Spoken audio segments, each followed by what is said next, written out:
Good evening. It's April 30th, 2015, and we're going to start the Mayor and Alderman workshop.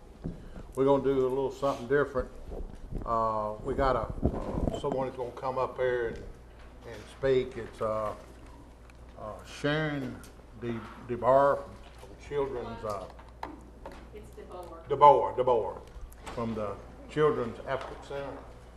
You want to come on up and speak?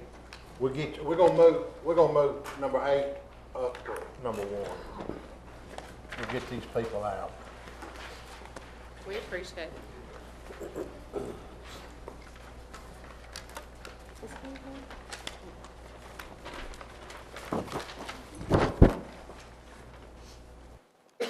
I have several people with me, and let me start by introducing them. I have Kim Snell from Rutherford County Schools, Christina Moody from Department of Children's Services, and Chief Walker from Laverne Police Department. And we all are members of the Child Protective Investigative Team, and we work child abuse cases together. The Child Advocacy Center is a nonprofit agency that serves victims of child abuse, child sexual abuse, and drug-endangered children, along with their non-offending parents, grandparents, and family members. In the last 15 years, the Child Protective Investigative Team, consisting of the Child Advocacy Center, Department of Children's Services, law enforcement, and the District Attorney's Office, have investigated and prosecuted over 10,875 child abuse cases and assisted over 15,220 individuals. Kim is going to start by talking about Murfreesboro City Schools. Rutherford County Schools. I'm sorry. So what happens typically in a school when a child is, when there's child abuse suspected, is depending on who it's disclosed to or who suspects it. If it's a teacher, they probably are going to go first to the school counselor because that's who they trust to tell them what to do. And of course, what we always tell them to do, because I was a school counselor for many years, is call DCS. And DCS wants to hear from the person that it was disclosed to or who originally suspects the abuse. So sometimes the counselor will sit with the teacher or the principal, depending on who is making the referral. But DCS wants to talk to the person who actually received a report or has firsthand knowledge. And Christina Moody is going to talk about what Department of Children's Services does as part of the team. I'm Christina Moody, Investigations Coordinator at the Department of Children's Services. Once we get the referral that's put into the county, we assign it to an investigator. The investigator will go out and respond to the case. We have 3 responses. We have a P1, which is 24 hours or within immediate response if law enforcement is on the scene. We have a P2, which is within 2 business days, and we have a P3, which is 3 business days. All severe abuse cases that we do work, which consists of physical abuse, sex abuse, child neglect, death, those cases are assigned a detective, and the worker will go out with that detective hand in hand and work out the case. Every month we meet with our CPIT team, which is the Child Protective Investigative Team, which consists of the DA, Child Advocacy Center, a person from juvenile court, the detective, and the representative from the Guidance Center, and we sit down and discuss the team how we should classify the case. And that's how we determine whether the case is going to go up for prosecution or if the case needs further services. And Chief Walker is going to talk about the law enforcement response.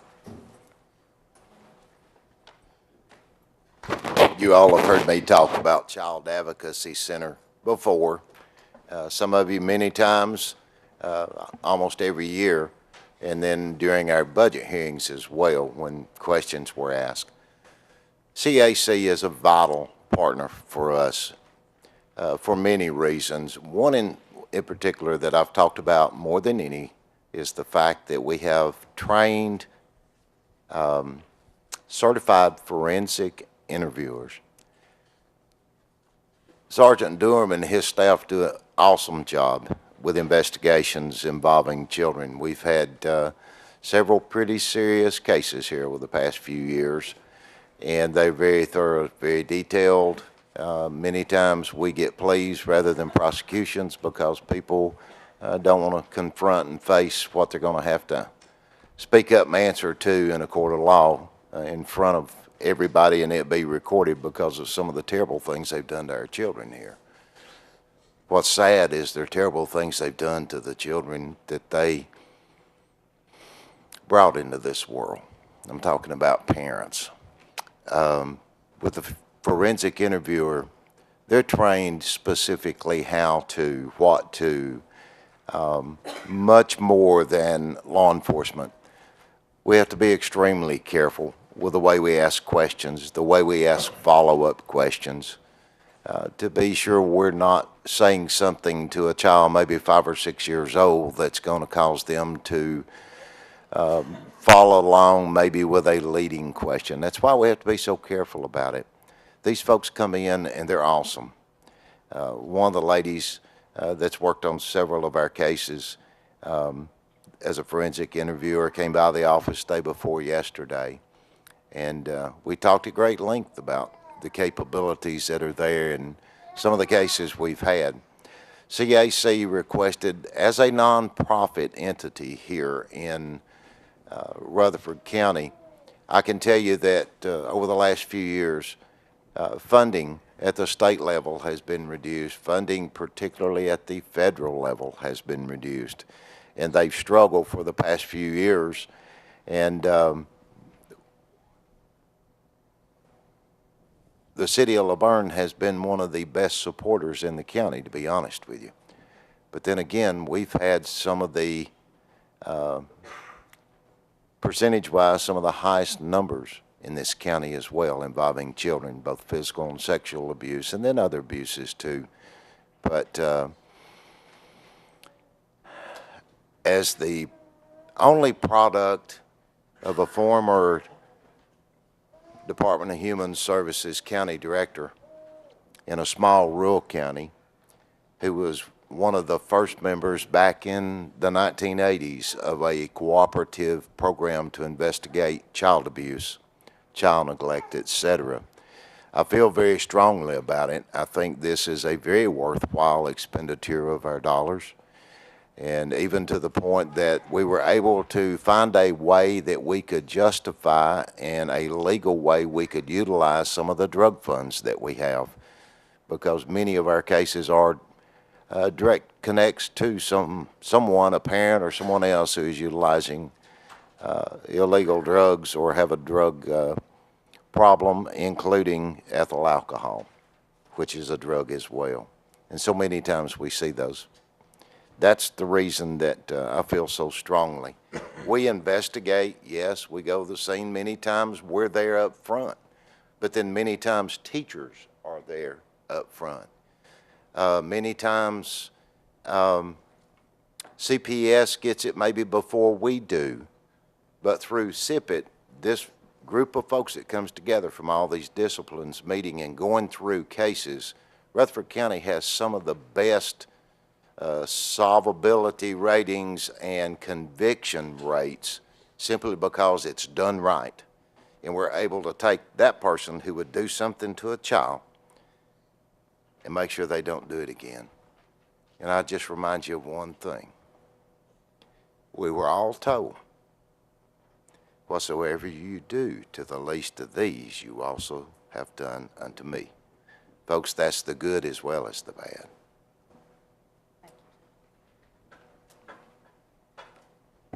District Attorney General Ammerman is going to talk about the prosecution of child abuse cases. Wow, I cut right in the line, having come in late. My name's Hugh Ammerman. I'm an assistant district attorney for the 16th Judicial District in the office in Murfreesboro, and I'm assigned to handle all of the felony child physical and sexual abuse cases that come out of Rutherford County. It's a lot, and you know, it's actually we need another assistant.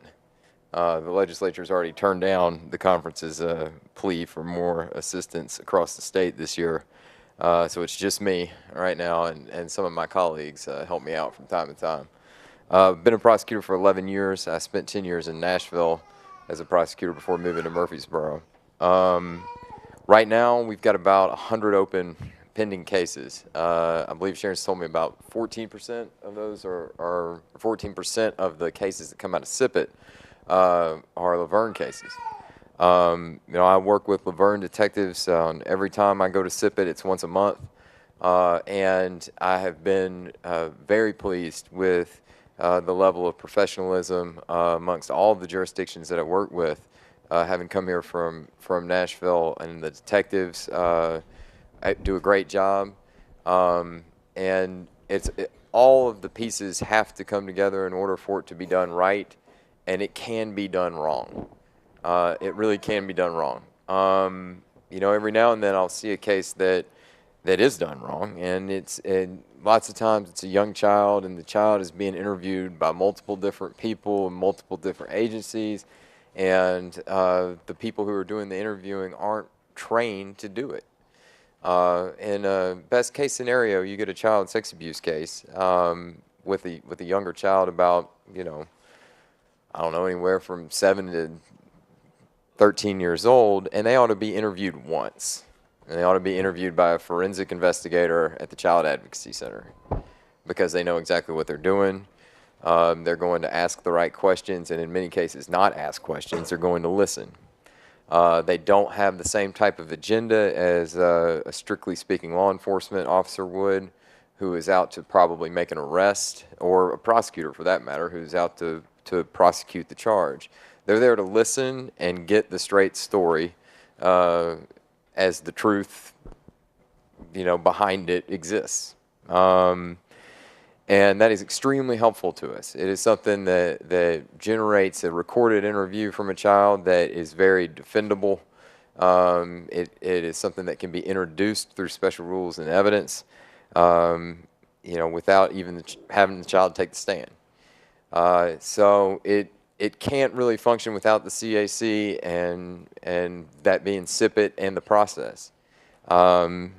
We've got, I agree with the gentleman who was speaking before. I think that we have everything in place to handle these cases at the highest possible level, and we want to continue to do that. Right now, out of Murfreesboro, I've got, trial set through June. I've got a murder set for trial, and over the next year or so, I've got about 6 A or B felonies, sex crimes and physical child abuse set for trial. And the latest I've got set for anything is November. So between now and November, I have 6 of these matters set for trial. I've got 4 pending murder cases involving children, 8 under investigation for grand jury right now. In the last 2 grand juries, I've sent 32 cases. And, we send cases to the grand jury every other month. So it's a great deal of work to be done, and we just want to continue doing it at the highest possible level. And the CAC is definitely a necessary part of that process. Thank you.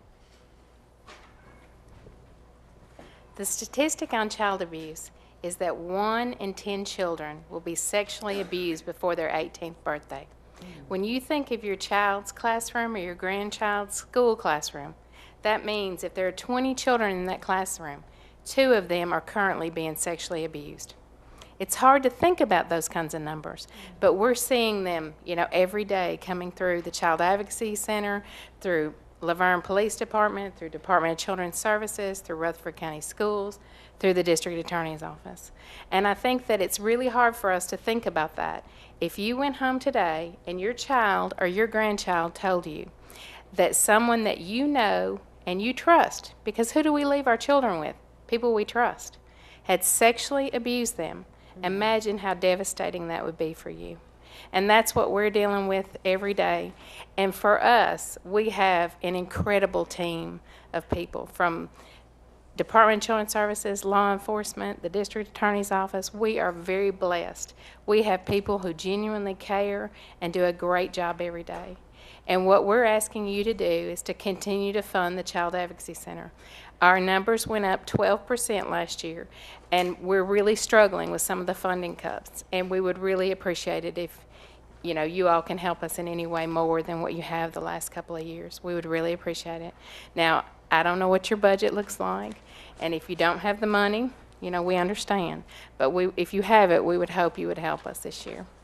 I also want to say that when you think about child abuse, we have a new program, and it's called Darkness to Light. And what we do is train parents, grandparents, and professionals how to prevent child sexual abuse from happening. And if you have not been to one of these trainings, contact us. We would love to bring it to your school, to your PTO, to your church, to your business. We would love to train every person, because what we would like to do is put ourselves out of business. We would never want to see another child be abused. So I'm very grateful to the people that came today, because I think it's important to understand how everybody works together. That with this team, it's been incredible. 15 years ago, when we opened the Child Advocacy Center, I asked District Attorney General Bill Weitzel, how many cases did you prosecute last year? And he said 3. You just heard General Ammerman tell you how many cases he has pending that are going to trial. We give him 60 new cases a month. We review those in the Child Protective Investigative Team meetings. That's a lot of kids that are being hurt in our community. And I'm very grateful to you all for the support you have given us for the last 15 years. Of all of the city and county governments, Laverne was the first to fund us when we first opened, and I'm very grateful for that. And I appreciate everything you all do every day for our community. Can I ask a question? Sure. Can you tell us how a person gets trained to do the forensic interviews? Oh, it's very extensive. First of all, we hired a person with a master's degree in child development. And so she knows developmentally what a child can answer, what kinds of questions they can answer. So she knows that you ask a 3-year-old different questions than you ask a 15-year-old. Then what she went through, she went to Huntsville, Alabama, and she was trained by 40 hours of training at the National Children's Advocacy Center.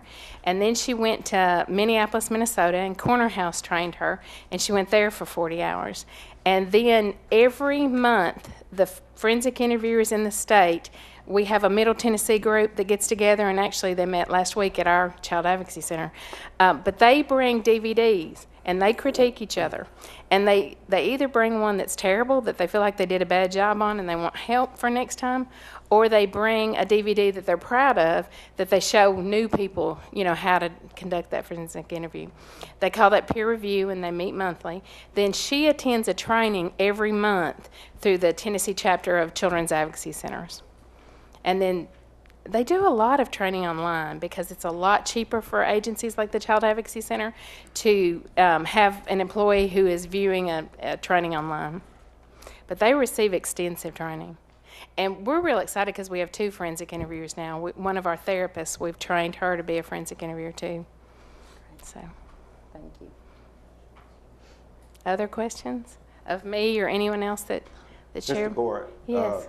Kelvin Jones, I'm sorry we weren't able to meet. Yes. We had talked on the phone and we weren't able to meet. The question that I wanted for you, as far as your Darkness to Light, has Mr. Wallace been able to be brought on as full-time? Yes, he is full-time, and he is the, we're real excited because that Darkness to Light training is my hope. My hope is that we can train every parent in this community how to protect their child from sexual abuse and stop working these cases. I would hope that someday we could eventually do that. He trained 319% more people last year than we did the previous year. I mean, it's been fabulous to bring somebody on full-time. Our goal is to train over 2,000 a year, and we're meeting it. And it's been really exciting. And one of the things that we do at the end of that training is we give everyone an evaluation, and we say, did you learn information here that will help you protect your child? And we have had 100% of people say that they learned new information that they can use to protect their child. So we're real excited about the Darkness to Light program. And it's kind of like the Child Protective Investigative Team. When we started doing that 15 years ago, Oh, it was exciting because we were prosecuting people and taking them off the street. A serial pedophile can have as many as 400 victims in their lifetime. And so every time the district attorney general puts one in jail, just think of all the children who are protected because of that. And so that gives us all hope as part of the Child Protective Investigative Team. Thank you. Anything you all can do to help, we would be grateful for. And if you want a tour or you want to come see what we do, we would love to show you. Thank you. You're welcome. Thank y'all very much. Bruce, you want to just go ahead and do 8 while we're here? Yeah, that probably good. We're gonna go ahead and do 8. First reading ordinance 2015-10, an ordinance of the city of Vergne, Tennessee, adopting an annual budget rate, tax rate for the fiscal year beginning July 1st, 2015 through July 30th, 2016. Who wants to take this one? Probably Phyllis, yeah. Phyllis, you wanna, we're gonna go ahead and do number 8.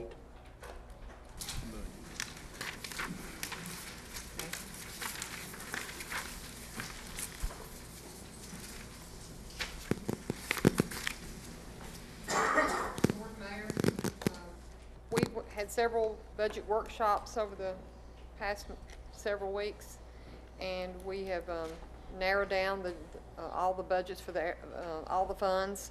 The only one that we had any questions about or any changes about was the general fund, and we had narrowed it down to some issues from the budget workshop. I think the items that we have changed since the last workshop is we all agreed that we would fund the CAC additional $3,000 for a total of $10,000, including the drug fund money. There were suggestions to add one more police officer for a total of 3, and they would all start in January. And there was also discussion to add a codes official that would start in January. And to fund all of those changes, we were going to decrease the TDOT payment by $50,000, and then the rest of it was going to come out of the HR professional services line item in the HR budget.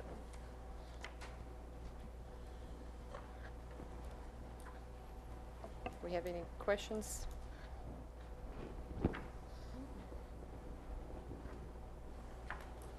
Any questions? This is the time, because it's probably the last before the vote Tuesday. So anybody got any questions they need to ask? I know Phyllis has worked real hard on this budget. We've had a lot of input from a lot of different sources. I got one. I'm sorry, Phyllis, I can't find the general. We don't have our page numbers. Can you tell me approximately where it is? Which part, Calvin? Mr. Jones? Do we have a spreadsheet on it? On the very first front sheet, I kind of summarized the changes, starting with where we started at the very beginning when we of the general fund balance, which was where we had the $126,000, and then we added some line items and decreased some line items, and that's a little summary sheet of what we added and decreased.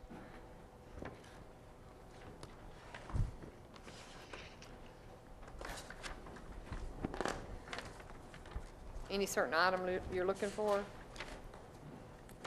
That sheet that you had before with the general, It should be about your 3rd or 4th page. If you're looking for the summary sheet that shows the total expenses and total revenues, maybe, is that what you're looking for? Is it the 110? Uh-huh. Okay, yeah, it'd be the Calvin. 3rd sheet down. Calvin, this one. operation Are you looking for the capital sheet?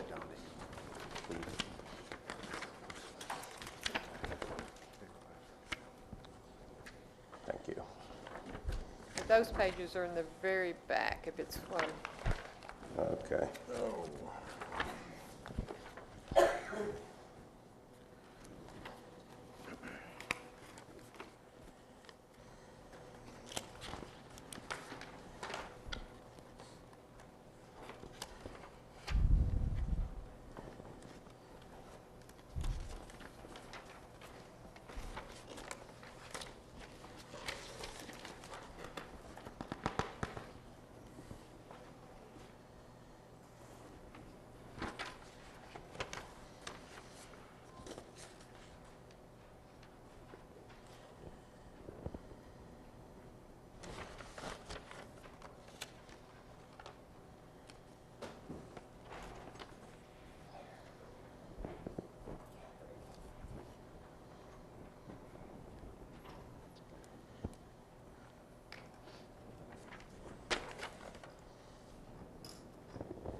Thank you.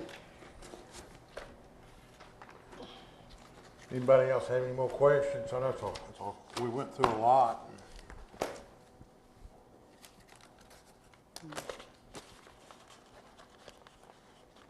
I think this, you know, we've kind of tried to compromise as much as we can. I know that was a thing that we had discussed in the last budget meeting. I think everybody took a hard look at it and tried to find a happy medium so that we have more staffing, but not at the expense of putting us in financial danger either. So I think that was what the goal was. And I want to say this, we were a little passionate, and I'll use that word last meeting, and I think it's because we all believe and we all want the best for Laverne, but I do want to thank the board for working together and finding ways to get what I think is some priorities. We certainly, like you said last meeting, we aren't anywhere near where we need to be, but I appreciate the compromise, so thank you all very much.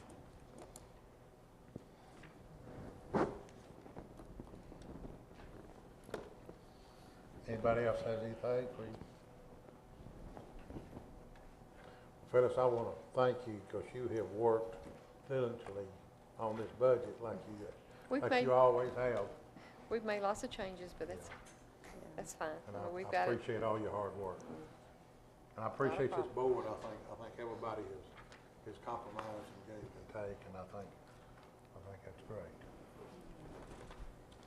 Well, and I'd like to thank Bruce as well, because between Phyllis and Bruce, I probably wore them out this week with emails, and Chief Walker with emails and a couple of phone calls, and so, you know, I appreciate you guys. No, that's perfectly fine.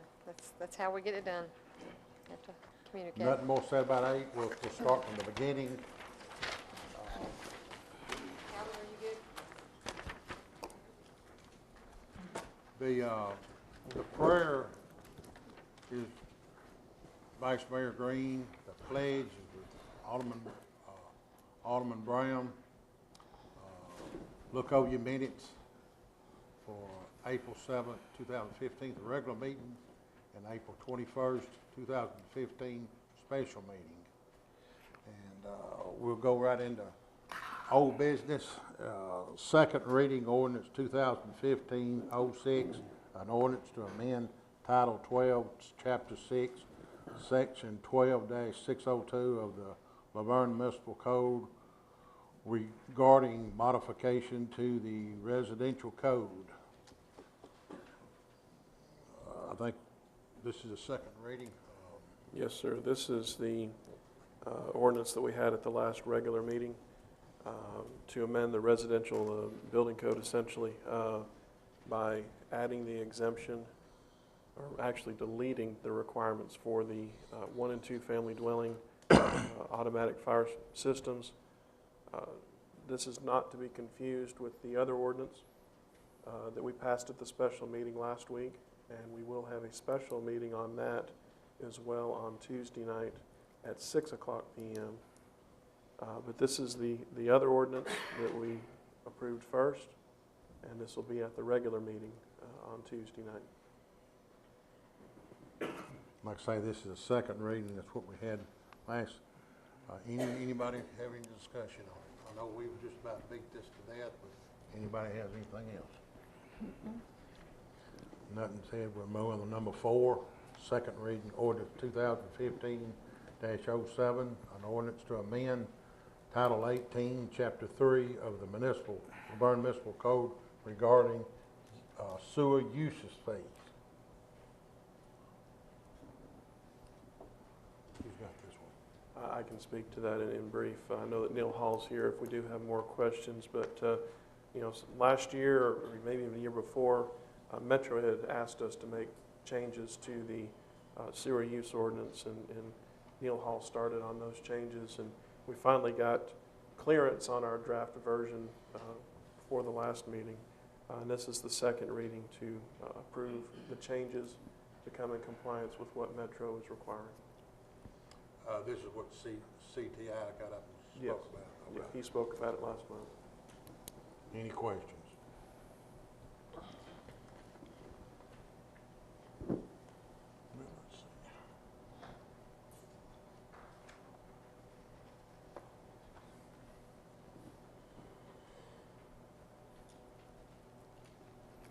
Number 5 is second reading ordinance 2015-08, an ordinance to amend the fiscal year 2014-2015 general fund budget for changes to the Human Resource Department staffing.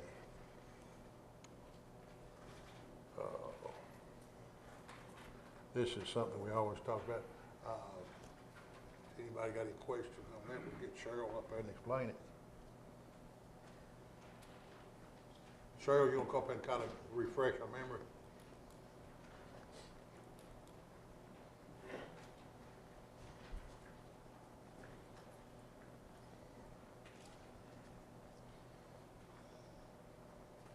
Good evening, Mayor, Vice Mayor, Aldermen. Just as a refresher, the Human Resource Department put in the request to have remodification, restructuring for our department based on the needs and the growing demands of the city. And we are pleased that it passed the first reading, and we're hoping that it will continue on. Again, we are very much in need of additional support for our employees to assist them in their day-to-day operational needs. And we are diligently working toward that to make sure that it happens. We are in need of posting, we posted our specialist position, and we are hoping that we can gain the additional position, which will allow, again, for greater flexibility and efficiency and effectiveness for all. Were there any other questions in regard to the restructuring?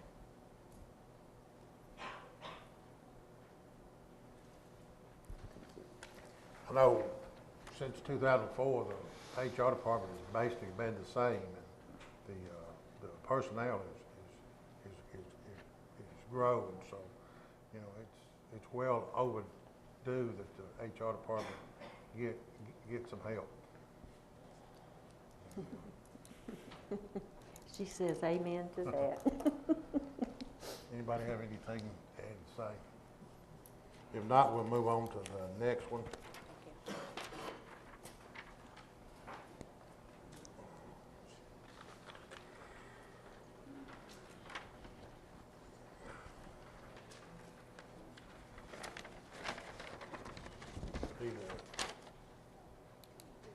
The consent agenda, that'd be Felicia.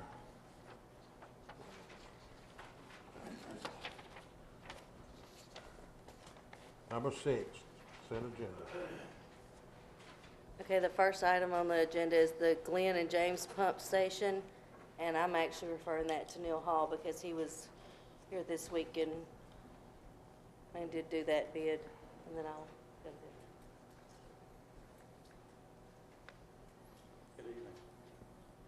We accepted bids on the Glenn and James grinder pump station replacement. The low bid was offered by W&O Construction Company in the amount of $79,000.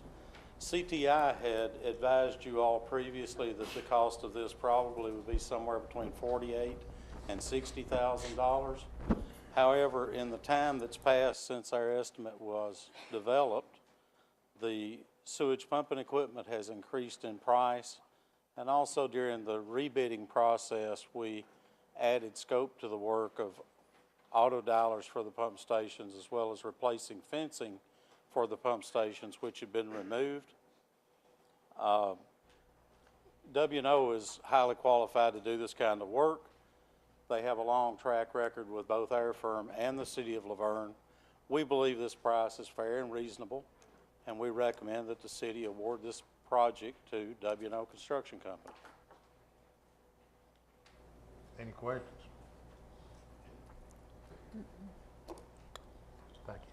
Thank you. Thank you, Neil. The second item on the agenda is the traffic signal lighting and the interstate light maintenance. These are two separate items.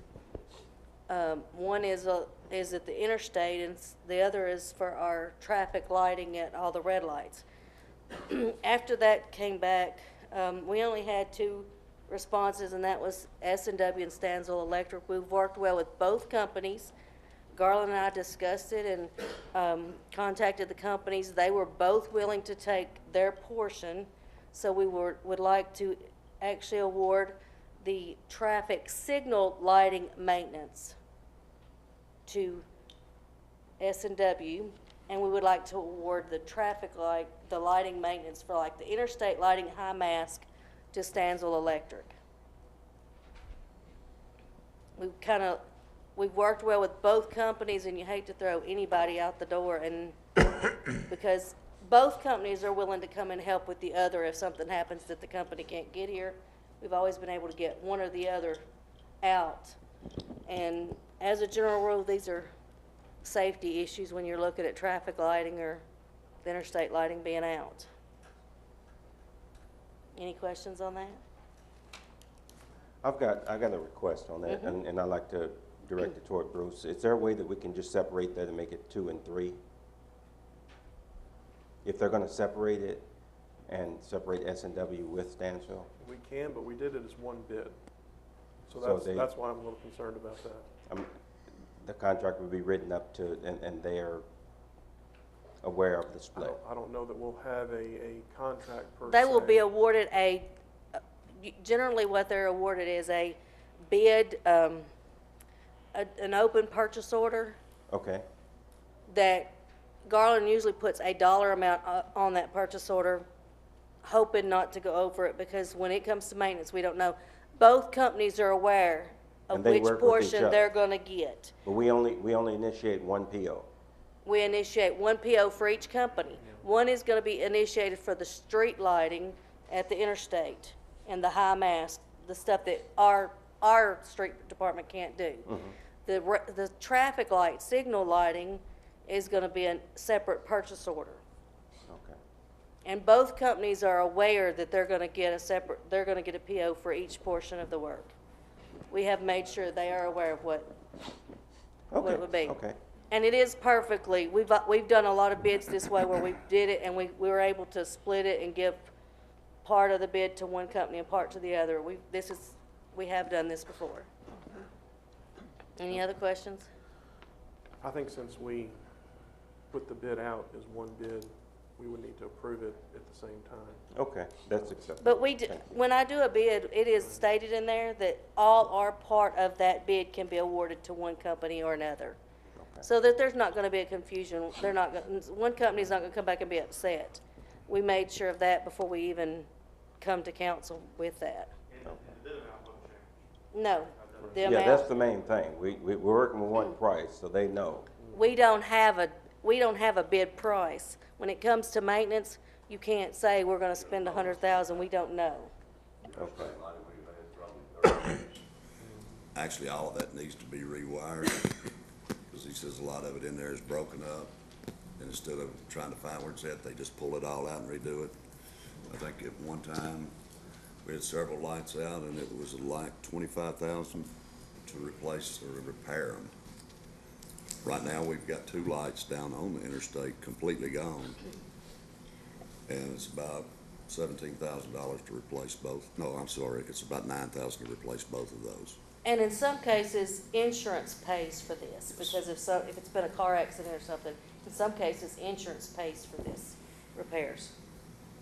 Okay. Or the I mean, maintenance. I guess the point that I was trying to make is S&W and Stansville have a working relationship, and they know. They know. We don't have to worry about them. We're not going to have any argument. Thank you. That's what We have made sure before we brought it to you that there will be no argument, no Thank you. problems. That's what I was looking at. That's, I do not like to bring anything to council that I'm not comfortable that it's going to work out okay.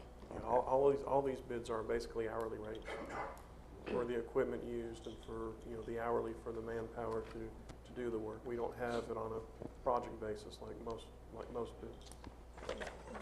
Okay, thank you. The next item I have is renewal for ballistic vest for the police department. The company is willing to give us this price through the end of 2015. So at the end of 2015, I will have to rebid it. But this is we have had some new officers, and we have some that have got to be replaced. So it is something that has been bid in the past. I'm just asking permission to spend over $5,000 again for ballistic vest and to renew their contract that we already have. And that's the GT. Yes. Actually, this is also half grant money that pays for those. We don't fund that 100%. We do get a grant for ballistic vest also. Do you know how much you're going to be spending on the vest at this point? Until we get in to see for sure, we need to anticipate. Okay. Because this will basically just renew the bid. When you decide to make your purchase, you'll have to bring it back again for the actual purchase. Right. Well, we do have one, I'll see the events. we do have one pending purchase for right at 5,000 for some new officers and a few that had to be replaced right now. But this is to carry us through the rest of the year so that they can, the new officers that are hired can have vests already approved beforehand. BJA funds us at 50% of the cost of the vest and the carrier, et cetera. This is a level 3A vest that covers against the ammunition we carry and the caliber we carry to ensure that it protects at least at that level, and in some instances, it also protects at a higher caliber, higher feet per second, type weapon, et cetera. And I'm not going to get into all that if that's okay. I'll tell you off the record, but what I'm saying is it protects them. This is good protection that we got this last time. Half the cost goes to it. We can only use it for a new vest every 5 years for an officer. We had one that we had to back up on. Phyllis got a nasty gram from BJA. And we weren't trying to pull the wool over anybody's eyes. We had a K-9 officer that had gotten one in 2012 when he was hired, but we had to go up a grade because of the K-9 issue with him, and the person that was doing the PO request didn't realize that we couldn't add him because it was only 3 years after the fact instead of 5. So that's the only problem we get into with it. But if we hire new officers, new people, we have to have it, and we also still have some officers that don't have the new vest yet. Any more questions on that? The next item I have is the GSA pricing for a copy machine for Fire Station 3. They have an existing copier there. This is just a renewal to replace and get a new copier at Station 3 for the fire department.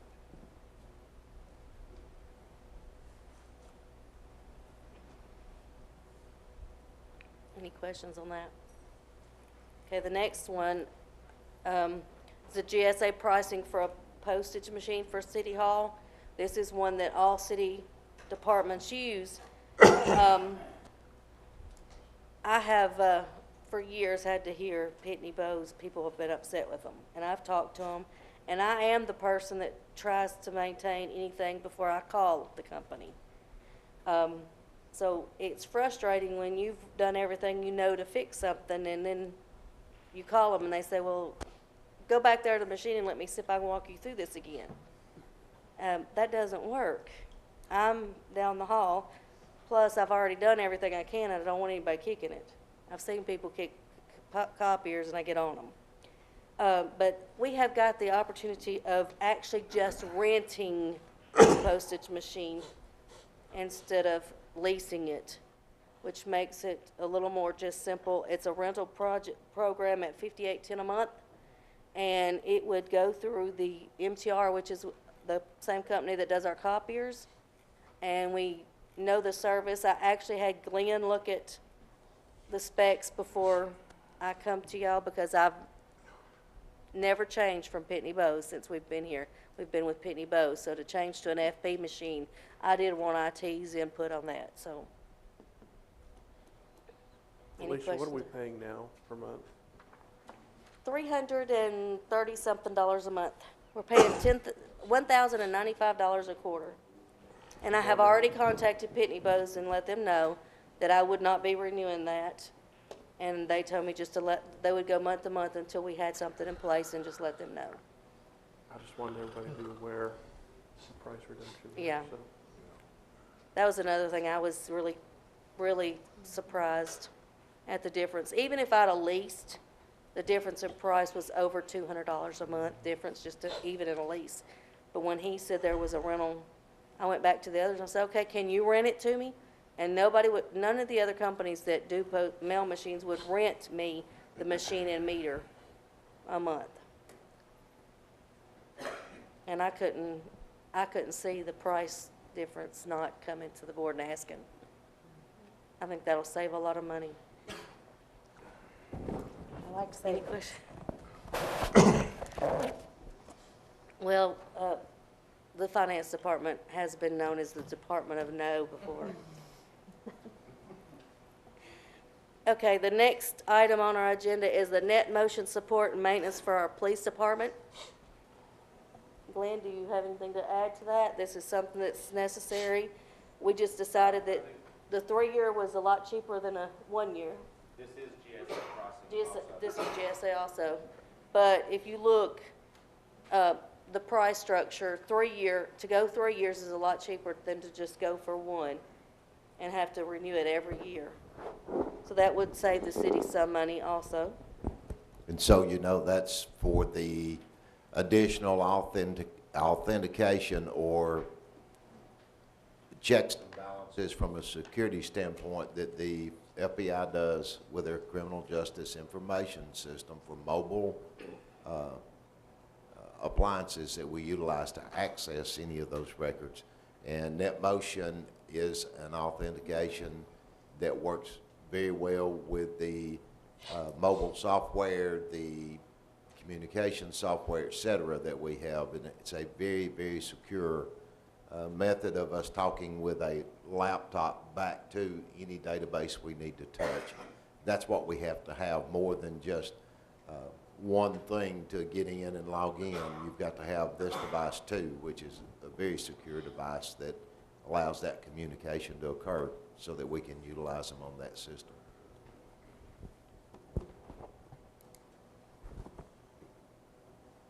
Okay, the next item I have is purchase of fire hydrants. This bid was done and approved by the board in 2014. However, we did not purchase any, so I am coming back and asking that we be given permission to spend $7,119 to buy 5 fire hydrants that are needed for the water department to install.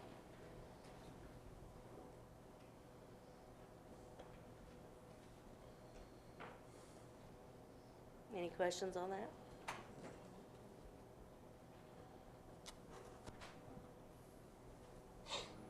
Okay, the concrete maintenance and repair.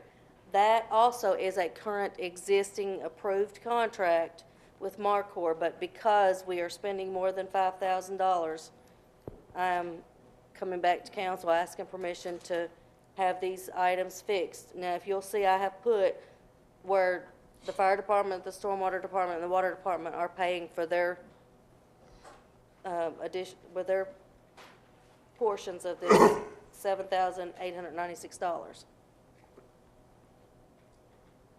Generally, the concrete, when the water department, something like that, when they've tore up somebody's driveway, they have to repair it back, and that's what this is repairing them back in their current condition or what they should have been.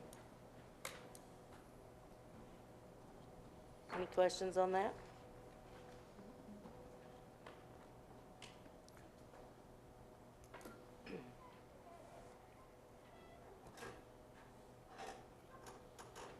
Okay, if there's no questions on that. The guardrail removal and replacement for Stones River Road, this is a current contract we already have in place. It has already been bid. This is just something asking approval to have this work done and asking permission to do the work at this time.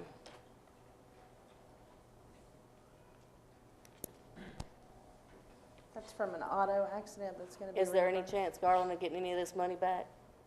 No, I found out they have the insurance, 8%, and then we've not had any. We had one down through there, I think we've got a check for, that was on down the road that we fixed, but this here has been hit several times. And I had talked with Alderman Broker about it, and you'll see that they have 2 different move-ins, which are mobilizations which usually is one time of $12.50 when they come out, but they're gonna take out 250 foot of the guardrail, and then I'm gonna go in there and build up some, because a lot of it's just straight down. Some of the posts are not even in the ground a foot. So we're gonna have it barricaded off with blinker lights for a couple days till we get through, 3 days, whatever it takes. Then he'll come back and put the guardrail back in. And it'll go a shoulder because we've got like 2 foot between the roadway, actual roadway and the guardrail, that if your wheel goes off, it's off. There's no shoulder there. Any further questions on anything on these Otherwise, items? you're gonna put a shoulder down it? Yes, I'm working on that, yeah, to keep it from running off, and he don't have anything to hold his post. I mean, like you said, they're, I think, 7 foot long, and some of them are sticking up so high that, which it's even with the road, but it's still, on some of them, I think it was maybe 3, he counted, was only in the ground about a foot. So that's the reason they pushed it out so much too, that it would, you know, if How it'd been far up. do we go the right away to the core property? Is it the edge of the road, Bruce? I'm not sure in that area. Kyle, you might have a better I was idea than thinking I do. the right of way is pretty tight now. Part of it goes to the center line, but I'm not sure up in that area. I think it's more of a grant type, or not a grant, but like a land easement or something along it for, since it's the core property. And the reason why the guardrail's there is from the, for them allowing us to do the land out grant for the I didn't know treatment how far extension. past the guardrail the right of way went. Like what he's wanting to do will help out a whole lot, and it'll be within what we can do. It's actually right there at the end of Laverne Lane. Yeah. That's where it's at. I mean, I imagine you've seen the barrels there. But, you know, we said when insurance money to come in, you know, we was on a roll there for a while getting insurance money. Now they don't respond, and then they want, if it's 20 years old, they want to, you know, take off for the age of it and everything. So a lot of times you don't, a lot of them you send them an invoice and never get anything out. It's like the 2 on the interstate, the lighting. We got a drunk driver hit it. He left the scene. They caught him in McMinnville. He had nothing. So I figured, you know, $4,000 for a light, or pay Evan $6,000 to fight it. You know, it's just nothing more for it. Any other questions on anything? Thank you. You done? Yes, sir, I think I spent enough money and I got enough.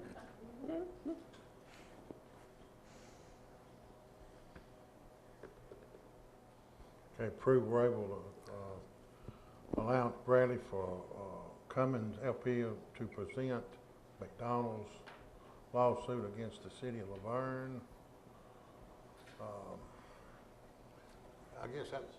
I can talk, and Evan may need to help me, but over the last few months, we've actually approved 2 letters of engagement with Bradley Arent Bolton Cummings, specifically Tom Trent, to represent the city, first of all, to do the tax increment financing for the development behind Target, and then also to help us form our own industrial development board.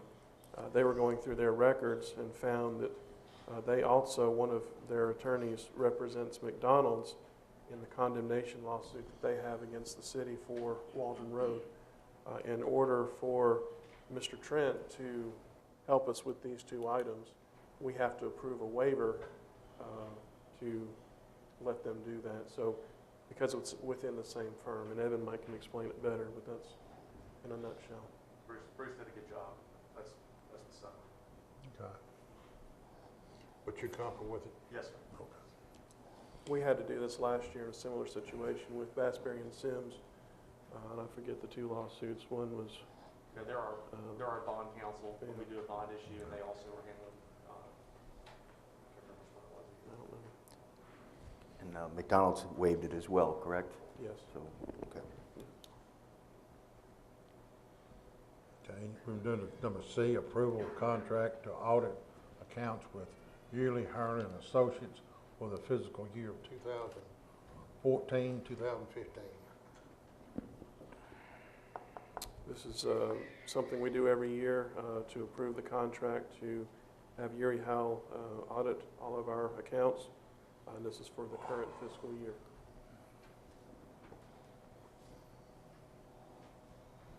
I believe the prices went up a little bit. It's $32,800. What was that from, Bruce? I'm sorry? From what? What was it? 2%. You said 32? It's 32.8 right now. Yeah, this proposal is 32.8.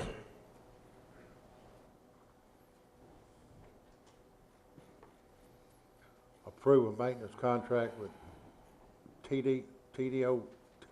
TDOT for fiscal year 2015, 2016. This is the annual contract we have for the maintenance on Murfreesboro Road with TDOT. This pays for our mowing and trash pickup, things like that, along Murfreesboro Road. That's something we do every year for Every a long year, time. yes, sir. E, approve amendment for the fiscal year 2014, 2015 Greater National Regional Council Grant Contact for the Senior Citizen Program.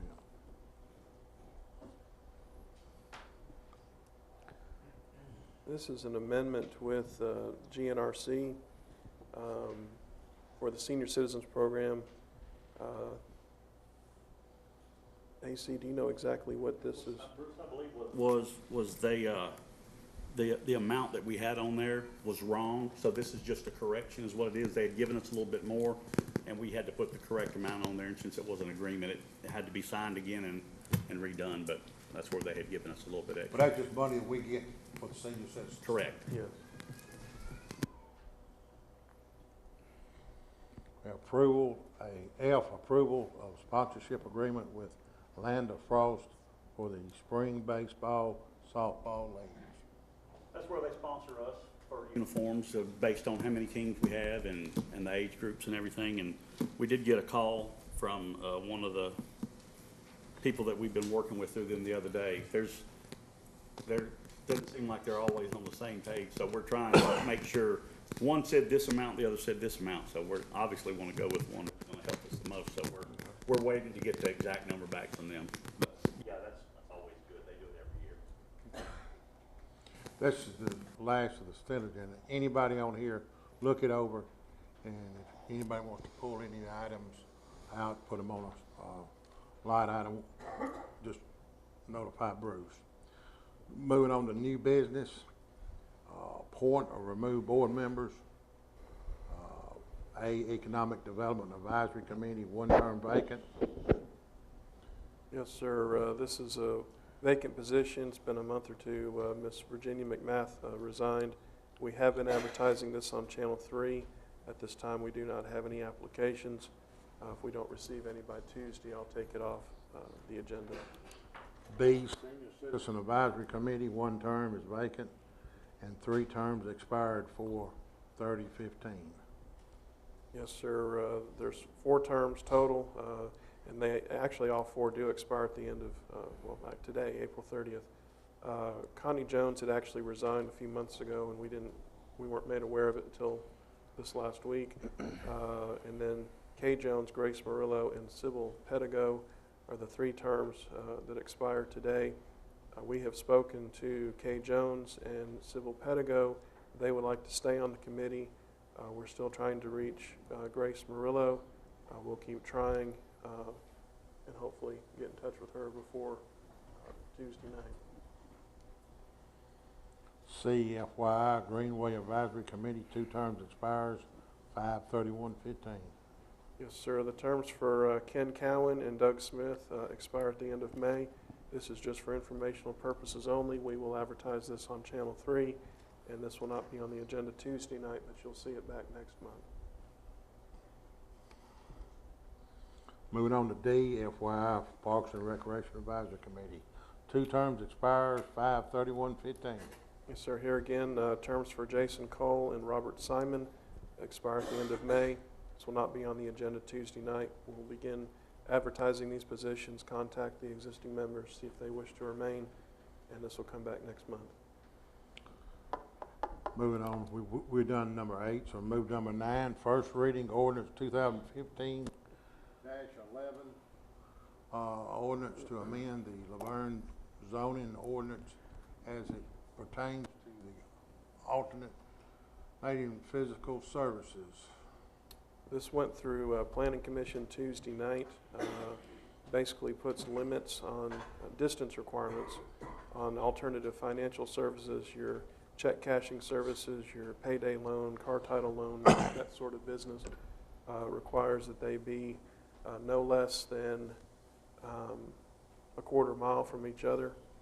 And it gives the specifications in there for that. It did receive a favorable recommendation from the Planning Commission. Let me ask, how similar to Smyrna and Murfreesboro's moratorium is this? Do we know? Well, I think in Kristen's report, which is in the packet, I believe, I think Smyrna's limited it to a quarter mile from the other. So I think she was trying to follow. That's where that quarter mile came from, because I know that was something the Planning Commission had asked several times, is where did she get the distance requirement? And she basically said that that's kind of what the surrounding communities had done. I think probably some attorneys from other locations had looked into this and seemed that must be a fair distance from each other. And of course, it also was mentioned that we do have, like if you looked at Tennessee Quick Cash across the road, and then Advanced Financial just came in, that one's real close to each other, so they would be okay since this is being passed after the fact. But if one of them turned into, I think it was like a flower shop or anything, just basically a different use, like a change of use, and then tried to go back to a financial institution like this, then they would not be allowed to do that. But as long as it stayed as like Advanced Financial sold to another financial institution like this, they would be able to come in and occupy that building. So it's just something to keep that from, to regulate them a little bit, to keep them from popping up everywhere. Like you say, Smyrna has put some stuff in place, and that's one thing, since we didn't define it and really don't have any regulations on it, we was afraid that if we didn't do something about it, then whatever was going to Smyrna would come here and then basically be everywhere. So that's what Kristen was trying to do, is define that and put a location where they could be. And just to tack onto that, we did, according to our discussion last night, she carbon copied the distance of Smyrna and Laverne. Smyrna and Murfreesboro, to make sure that won't happen. And it's a 30-month moratorium on that. If something, they have a grace period of 30 months if they were to discontinue and start back up with the exact same organization. But I'd just like to make a point of order. Did we do 8? Yeah, we done 8 first. Okay. Oh, I'm sorry. Yeah, I guess we did. I didn't mark it. Thank you. Okay, moving on to number 10, Resolution 2015-05, a resolution to write off Water Department bad debts. I think it's something we do every year.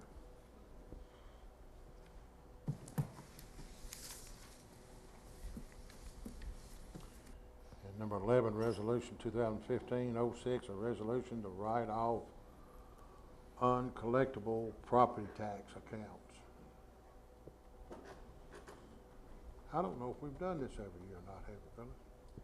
A couple of years ago. We did one last year. I think that was the first time we had done one. But yeah, the court has basically dismissed all of these cases, all of these property taxes, and so we need to write them off of our books, and this is how we accomplish. Most of these is like personal and people that moved and can't be found.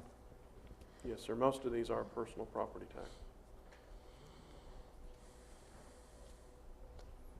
Any questions on property tax collections?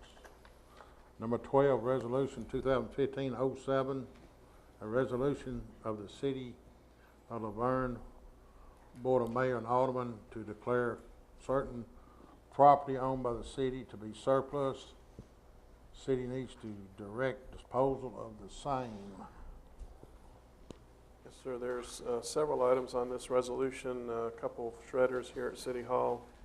There's various audiovisual equipment that's been used by Laverne High School for many years that is no longer needed. It's old and obsolete. It says on here that a list of items is attached. we've not attached it yet. Actually, we're getting ready to go pick that stuff up from Laverne High School tomorrow, I believe. And so we will have that list ready for Tuesday night. But it's basically all old equipment that we can't use, and we're just going to have to sell it. And then there's items from the library, various books, magazines, VHS tapes, things like that. And this will be the last surplus property auction that we do until after July 1st. So. Number 12, a resolution 2015-07, a resolution of the City of Laverne, Board of Mayor and Aldermen to declare, we just done that one.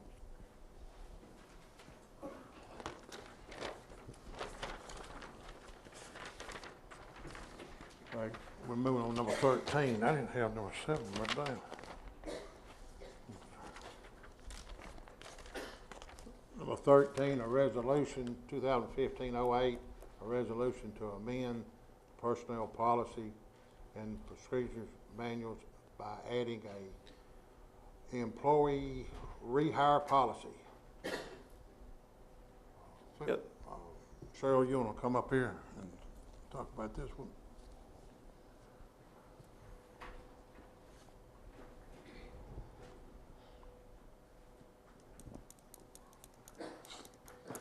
Good evening again. Human Resources wanted to come up with a uniform policy in regard to rehiring individuals where there may be a break in service, and we've had a few employees that wanted to come back. And we wanted to make sure that we had uniformity and consistency in the manner in which we bring employees back, depending upon the time that they, in which they have actually severed their employment. So with that being said, we wanted to make sure that we had a policy that provides oversight and addresses provisional conditions related to rehires, especially in the area of benefits, accrual rates, rates of pay, and again, just overall uniformity in the manner in which we do so.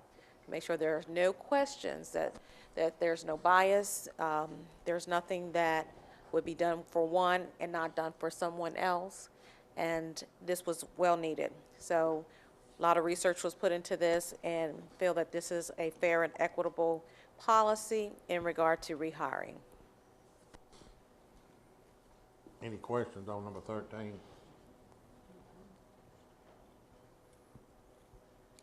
This is just pretty well standard every. Yes, it's just standard, again, just to ensure that we have set criteria involved, and so that way there's no misunderstanding as far as what is needing to take place when an employee leaves and they wish to come back. Again, trying to make sure that everything is consistent. Number 14.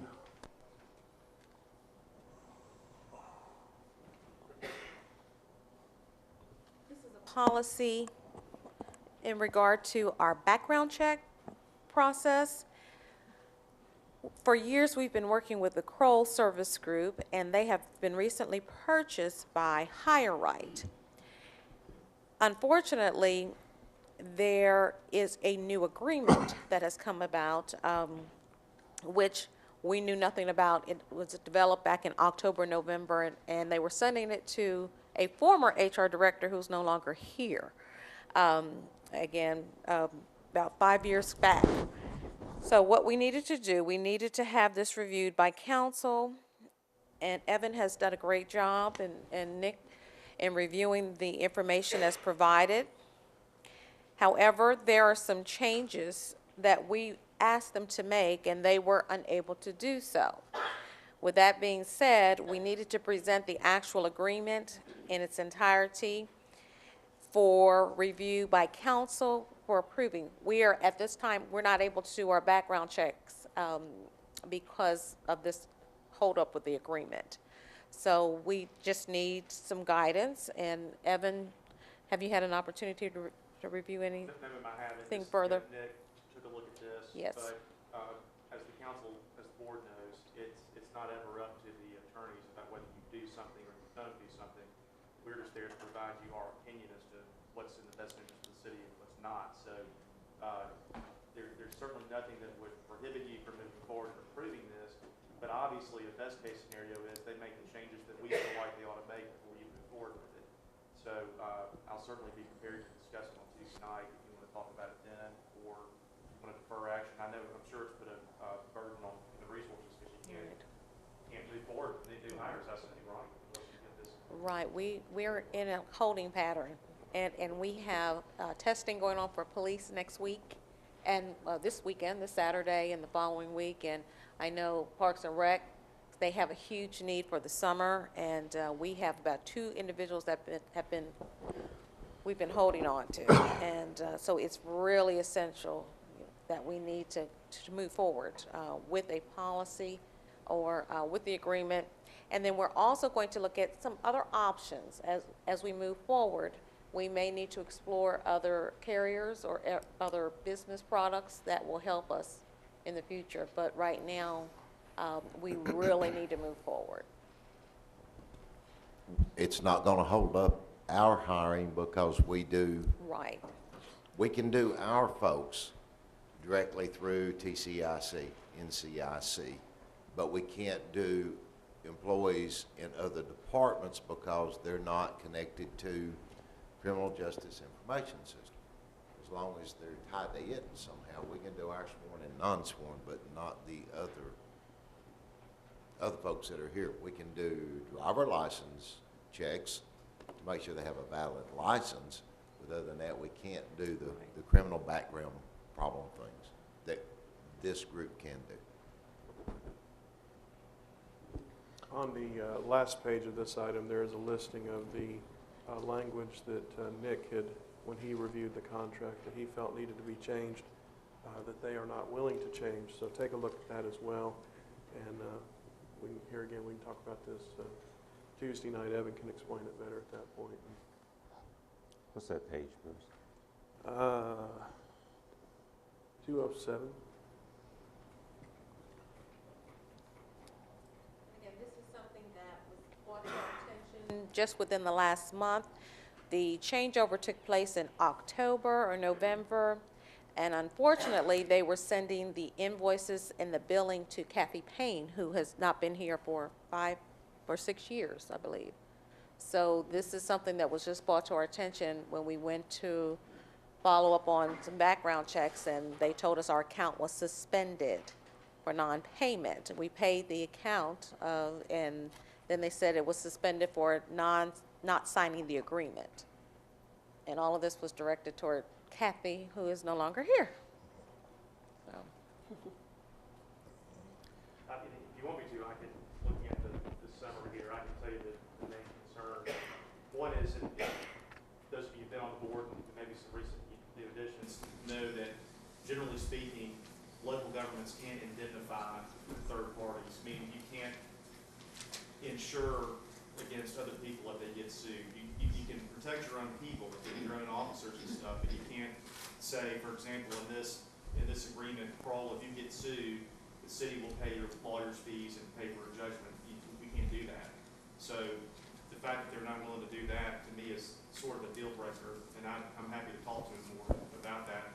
The other thing that's particularly problematic is the confidentiality language, because obviously, being a local government, there are very few things that would ever be confidential. So where this sort of puts us in a bind as a city is, if we contractually say we'll keep stuff confidential, but we have to obey state law, which says we have to let this stuff out if somebody asks for it, then that puts us in a rock and a hard place. We're either in breach of the contract or we're in violation of state law. So, if Kroll is working with other municipalities in the state, I'm surprised they haven't run into this before. But sometimes folks don't read these things. But I'll be able to talk more about it to you on Tuesday. And they can call you. Yes, sir. Same time. Yeah, I'm glad to talk to them anytime they want to call. Okay, thank you, Sheriff. Thank you. I want to apologize to the Extend people. I should have had y'all up on the first, but I appreciate y'all waiting all this time. Discussion item number 15, motion to approve an offer from the Ascend Credit Union to purchase a portion of unused right of way between Walden Road and Old Walden Road. Yes, thank you, Mayor. Thank you for waiting. Excuse Oh, me. thank you. I should have had you up sooner. Thank you, Mayor and Board, for entertaining this offer. We're here tonight to Ascend Federal Credit Union, just to give some background, recently purchased just over 2.5 acres on Waldron Road, just in front of the Coca-Cola distribution plant. Part of that is the adjacent right-of-way that the credit union wishes to purchase, give us better circulation on the proposed site that we're looking at, as well as with the 2.5 acre purchase, we're looking to sell a good portion of that we do not use for site development. So looking to present an offer of $56,000 for the purchase of the right-of-way there, as the mayor said, connecting Waldron Road with Old Waldron.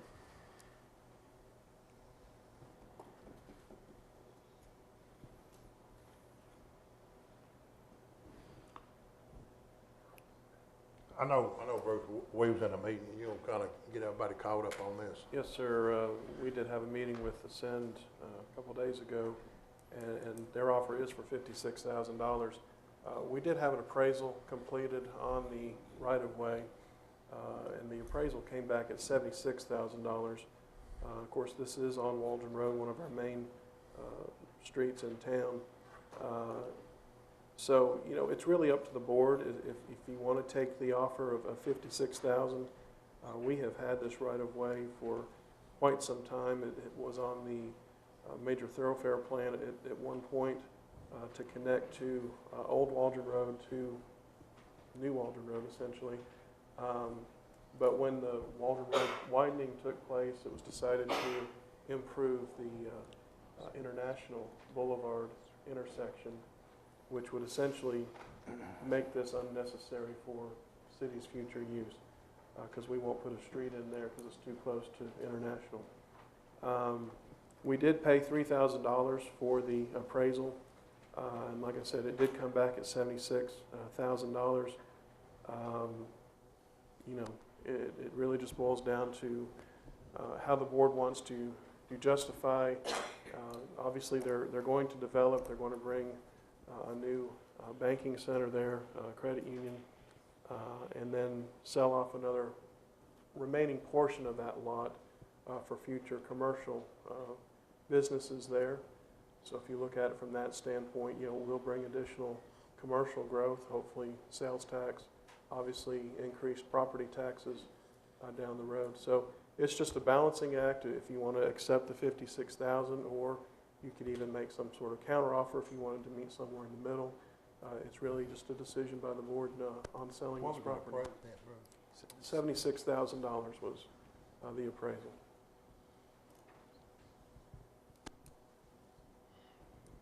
Obviously, we think this is a good project, be a good development for the city. Be good to have them here. So basically, we're off. The difference is $20,000. Yes, sir. So I'd probably suggest each member look at it, and if have any questions, to call Bruce, and if any of them wants to make any changes, go through Bruce, and come Tuesday night, be willing to get ready to vote on it. Copy of the appraisals in your packet. Yeah, it's just a summary of the appraisal, and then there's a drawing. Somebody needs to make the motion to approve it or not approve it, or make the change or something, but right. They can call Bruce.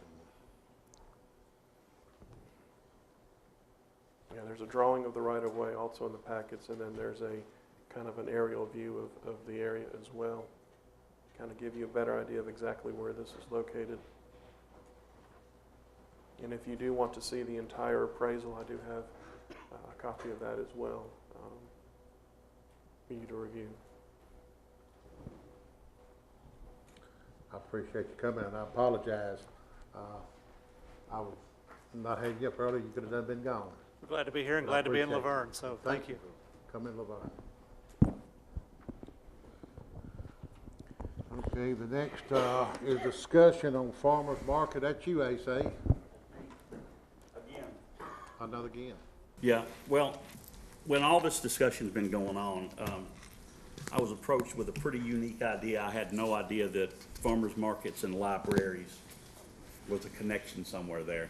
Donna told me about that. Apparently, that's a thing that's kind of taken off around the nation. So we discussed it, and you know, the Civic was an okay spot, but it's a little dangerous over there on that road. So we discussed it over here, just on this side of the bridge. You can put your vendors on the left, and since there's access and an entrance and an exit, you know, where you're making a loop, we talked about, you know, looking at some of these vendors, and you know, it doesn't have to be huge, maybe 4 or 5 really good quality vendors. I looked at some user agreements at the Parks Department. We could change some verbiage in there and not make it more difficult than it needs to be. And if you're looking at 1 or 2 days a month, you know, I think that's a really good spot, because y'all know how busy Murfreesboro Road is 5 o'clock in the afternoon. It's easy to get in, it's easy to get out. So with Donna's help, you know, we'll split the duties, and we'll monitor what's going on and what's being sold. And you know, if it's not working out and somebody's not complying, then we just won't ask them to come back. And one thing, the library's open 8 o'clock on Tuesdays. Correct. So it ain't like we had to have a park, not saying to have a park person down there on overtime. The library can oversee it, they have to. Correct. And then the proceeds go into the senior citizens. Yeah, going to the Senior Citizen Center. And We'll we try to hope get some of the business places try to get them to match it, match. Yeah, at least match it. At least match it or more. Mm-hmm. So, I mean, it's a little late in the game right now, but I think if me and Donald can get to work on tweaking that user agreement, and we can reach out to a couple of vendors, even if we only get a couple under our belt, you know, we'll be ready to go next year when the time rolls around. But if we get lucky, we can get them this year. Well, stuff ain't gonna start coming in June, July. Right. Ain't nothing, even the onions and mustard greens is not even in yet. Right, so we still, I mean, we still actually have time. Guy in Portland said his strawberries are still green. Yeah. So I think we got plenty. So we got time. I mean, I think that's a really good spot over there. You know, you got your vendors on the left and you're parking on the right, and it won't do any damage to the grass or anything, since it's only 1 or 2 days a month. And, you know, I think it's a really good place to start. And I'm excited because the seniors is getting the profit out. I am too. And there's a lot of them already talking about cooking some jams and jellies and stuff like that up. And I know if Donna has anything to do with it, it's got to be a success. Oh, yeah, that's exactly right. I think what we're looking at is this going before the library board Yes. next week. Yes, May the 11th is our library board, and I encourage any of you to come. Of course, we'll be talking about, will this be put on the agenda, Bruce, Tuesday night? I don't know that we'll be ready for Okay. Tuesday. It'll probably have to come back the following, you know, because your meeting is after the council Correct. meeting next week. So it'll come back to this council at the June meeting, after the library board is approved, whatever. And we'll just move forward in anticipation that everything's gonna go as we want it to. Do you have any questions? I can tell you that I've received a lot of calls about the thing, the farmer's market, sorry, and that the overwhelming support from the citizens is that they would love to have a farmer's market. So I'm glad that you're revisiting this. Well, we looked that we also would be able to spin off and do some programs along with this. We could possibly, not this year, but maybe next year, get the UT Extension Office involved, do some cooking programs on fresh produce. It would help generate perhaps some more people coming into the libraries. We'll be able to put up some displays on those days, gardening books, things of the sort. So we're hoping to really work hand in hand. We want to make this a really good thing for the community, and it was a great idea. It was a wonderful idea. We just want to take that and run with it. And it's a good idea for the seniors down there, if they want to bake cookies or I don't know what the road is on Canyon you know, preserves and stuff, but you know, the seniors down there will get involved. And I like it because all the profits go into the seniors. And if we can get the business places to match it, and that'd be a win-win for the seniors. I think one of the things that we found out was if it's up and running, it's existing, there's a ton of grant money that's come available each year. So even if we can get it up, like you said, in a small fashion this year, if it's existing, we can then start applying, which would help next year and expand upon it. But it may help just to start small. So. Well, that's what I think. I think the first thing is just to have one, and then we can tweak it and go from there. I think it'll be successful. One of the things that I would like to suggest, AJ, I'm sorry, AC, is during the culmination of it, the teller machines. I mean, we've got the library there. If someone wants to use a debit card, I mean, I was over at the farmers market in Nashville a couple of weeks ago, and people are using debit cards at that location. I don't particularly care, and that has no basis of this situation. I personally don't care for the iPhone little deal. So if we could get one of the deals that you're using at your location, I mean, if we can look into having one readily available for them, that would. Well, I don't even know that would be necessary, because each individual vendor would probably accept different kind of payments. So we won't have to supply that to them. So if they come in with their own, then that's even better for us. We don't have to worry about setting it up for them to take payments through us. Okay. So if they bring their own, that's better for us. Okay. And they got, they'd always go a bike across the street, they can, a money machine, something like that. Yeah. Yeah, the filling station. And one thing I would like to clarify, because I know when seniors hear profits, want them to know what we're talking about with that. That would be the booth fees that the vendors would be paying.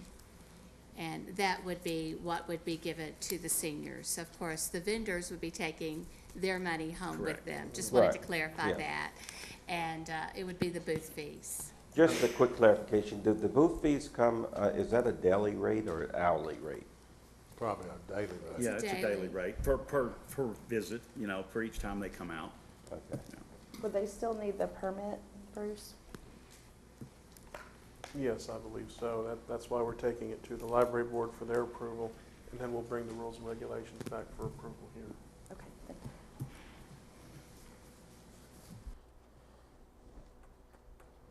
Any more questions on the little farmer's market? I guess we're down to Mayor and Alderman's comments. Start with you, Tom. Oh, I'm good tonight, thank you. Callie, good, Melissa? I'd just like to say that it really is important that we all learn to work together. I mean, I know that as the board, we're all passionate members.